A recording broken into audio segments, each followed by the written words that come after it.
Daily. Taste the Daily. Jubilee Hills ఉప ఎన్నిక polling కొనసాగుతుంది. షేక్పేట్ పోలింగ్ బూత్ 30లో ఈవీఎంలు మొరాయించాయి. దాంతో రిజర్వ్ ఈవీఎంలతో పోలింగ్ కొనసాగిస్తున్నారు. శ్రీనగర్ కాలనీ నాగార్జున కమ్యూనిటీ హాల్లో పవర్ కట్లో ఓటర్లు ఇబ్బంది పడ్డారు.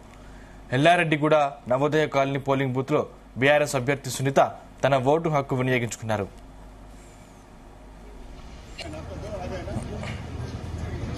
రైట్, ఒకసారి షేక్పేట్కి వెళ్దాం. అక్కడ ఉప ఎన్నికకు సంబంధించి అక్కడ ఏర్పాట్లు ఎలా ఉన్నాయి, దానికి సంబంధించి మరింత పూర్తి సమాచారం మా ప్రతినిధి వంశీ అందిస్తారు. వంశీ, ప్రజెంట్ జూబ్లీహిల్స్ బైపోల్ అనేది ఈ రోజు ఉదయం 7 గంటల నుంచి కూడా ప్రశాంతంగా ప్రారంభమైంది. కొన్ని చోట్ల స్టార్టింగ్ లోనే ఈవీఎంలు మొరాయించినటువంటి సందర్భం కనిపిస్తా ఉంది. షేక్పేట్ డివిజన్ లోని పోలింగ్ బూత్ నెంబర్ 30 వద్ద కొంత ఈవీఎం మొరాయించింది. దీంతో రిజర్వ్డ్ ఈవీఎంస్ ఏవైతే ఉన్నాయో వాటి ద్వారా కూడా పోలింగ్ ప్రక్రియను ప్రారంభించడం జరిగింది. ఇప్పటికే ప్రతి పోలింగ్ స్టేషన్స్ వద్ద కూడా ఎన్నికల కమిషన్ అటు 4 రిజర్వ్డ్ బ్యాలెట్స్ ను కూడా సిద్ధం చేసినటువంటి సందర్భం కూడా మనం చూస్తా ఉన్నాము.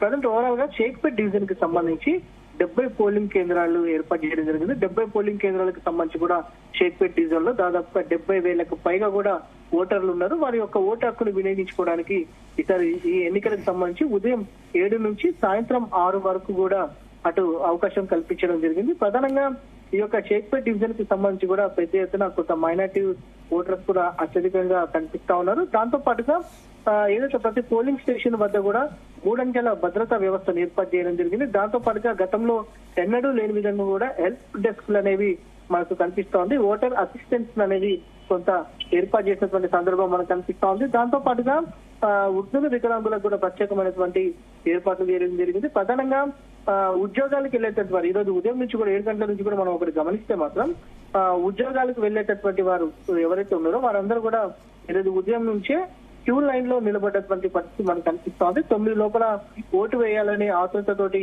వారు పెద్ద ఎత్తున ఏదైతే ఈ కౌంటింగ్ సెంటర్స్ కి ఏదైతే ఈ యొక్క ఓటింగ్ సెంటర్స్ కి వస్తున్నటువంటి సందర్భం కూడా మనకు కనిపిస్తా ఉంది. మనము ఒక 3-4 సెంటర్స్ ని అబ్జర్వ్ చేస్తే మాత్రం మనకి ఇది చాలా స్పష్టంగా కనిపిస్తా ఉంది. కేవలం హైదరాబాద్ నగరం రాష్ట్రంలో కేవలం జూబ్లీహిల్స్ లోనే జరుగుతున్నటువంటి ఏదైతే జూబ్లీహిల్స్ లోనే జరుగుతుంది ఏదైతే ఎన్నిక జరుగుతున్నటువంటి నేపథ్యంలో పెద్ద ఎత్తున కూడా క్యూ లైన్లకు వస్తా ఉన్నారు. కొంత ఈవీఎంలు ఏదైతే 30 పోలింగ్ బూత్ వద్ద ఏదైతే కొంత సతాయించడం తోటి అక్కడ ఉన్నటువంటి టెక్నీషియన్స్ పనిచేయడం జరిగింది. కానీ దానికన్నా ముందే రిజర్వ్డ్ మిషన్స్ ఏవైతే ఉన్నాయో వాటి ద్వారా ఓటింగ్ ప్రక్రియ అనేది కొనసాగుతా ఉంది అని కూడా మనం ప్రధానంగా చెప్పాలి.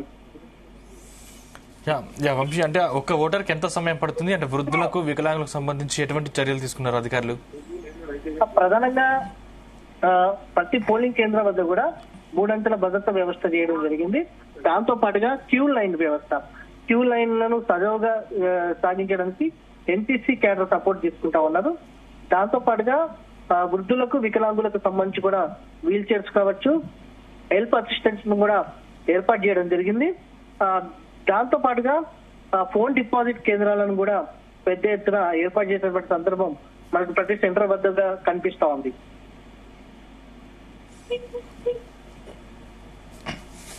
ప్రస్తుతం అక్కడ ఎంతమంది ఓటర్లు ఉన్నారు? ఇప్పటి వరకు ఎంత శాతం పోలింగ్ నమోదైంది? షేక్పేట్ డివిజన్ లో దాదాపుగా మనకు 70,000 ఓటర్ల వరకు కూడా ఉన్నారు. 70 పోలింగ్ స్టేషన్స్ కూడా ఏర్పాటు చేసినటువంటి పరిస్థితి మనకు కనిపిస్తా ఉంది. పెద్ద ఎత్తున ప్రతి పోలింగ్ స్టేషన్ వద్ద కూడా ఈసారి మనం గమనిస్తే మాత్రం డ్రోన్ దాదాపుగా 139 సెంటర్స్ లలో డ్రోన్ సిస్టమ్స్ ని ఏర్పాటు చేయడం జరిగింది. డ్రోన్ ద్వారా వీడియో రికార్డింగ్ చేస్తా ఉన్నారు.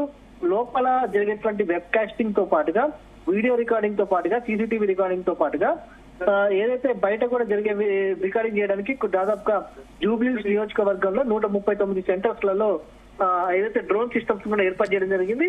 దాదాపుగా అటు షేక్పేట్ డివిజన్ సంబంధించి కూడా దాదాపుగా 10 నుంచి 15 వరకు కూడా డ్రోన్ సిస్టమ్ ద్వారా అబ్జర్వేషన్ కూడా చేస్తా ఉన్నారు.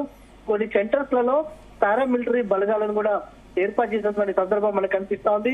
లోకల్ పోలీసులను కూడా ఏర్పాటు చేయడం జరిగింది. దాంతో పాటుగా సీసీటీవీ సర్వేలెన్స్ జరుగుతా ఉంది, వీడియో సర్వేలెన్స్ జరుగుతా ఉంది. ఇక్కడ నుంచి కూడా ప్రతి ఒక్కటి అబ్జర్వేషన్ చేయడానికి జిహెచ్ఎంసీ కంట్రోల్ రూమ్ లో ఒక కమాండ్ కంట్రోల్ సెంటర్ ఏర్పాటు చేయడం జరిగింది. వెబ్ కాస్టింగ్ ద్వారా అక్కడ ఉన్నటువంటి జిల్లా ఎలక్షన్ అధికారులు కూడా ఎప్పటికప్పుడు పర్యవేక్షిస్తున్నారు.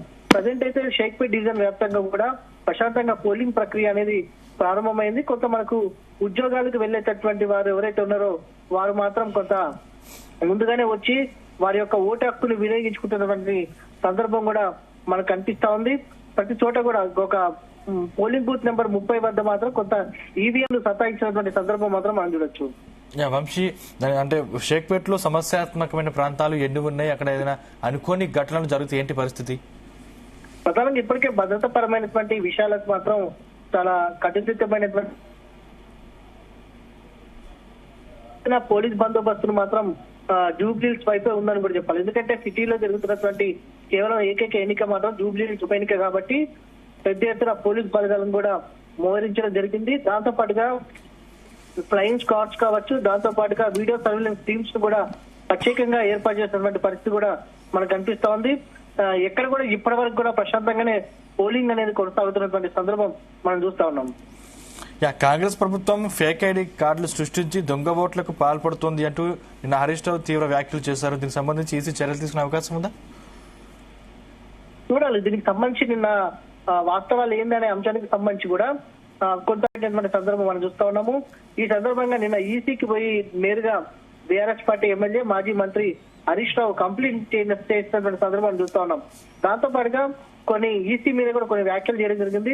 క్షేత్రస్థాయిలో పనిచేస్తున్నటువంటి ఫ్లయింగ్ స్క్వాడ్స్ కావచ్చు, అబ్జర్వర్స్ ఏం చేస్తా ఉన్నారు, ఎందుకు నియంత్రించలేకపోతున్నారు, ఫేక్ ఐడి ఓటర్స్ కార్డు ద్వారా ఓట్లు వేయడానికి పెద్ద ఎత్తున జనంని కాంగ్రెస్ పార్టీ తీసుకొస్తుంది, దీనిపైన ఎలాంటి చర్యలు తీసుకోబోతున్నారు ఏందనేది కూడా చూడాల్సిన అవసరం ఉంది. ఇప్పటికీ ఈ అంశం పైన ఈసీ విచారణ చేపట్టినటువంటి సందర్భం కూడా మనకు కనిపిస్తా ఉంది. మొత్తం మీద షేక్పేట్ డివిజన్ కి సంబంధించి కావచ్చు, జూబ్లీహిల్స్ ఏదైతే నియోజకవర్గానికి సంబంధించిన ఎన్నిక మాత్రం బైపోల్ ప్రశాంతంగా కొనసాగుతా ఉంది.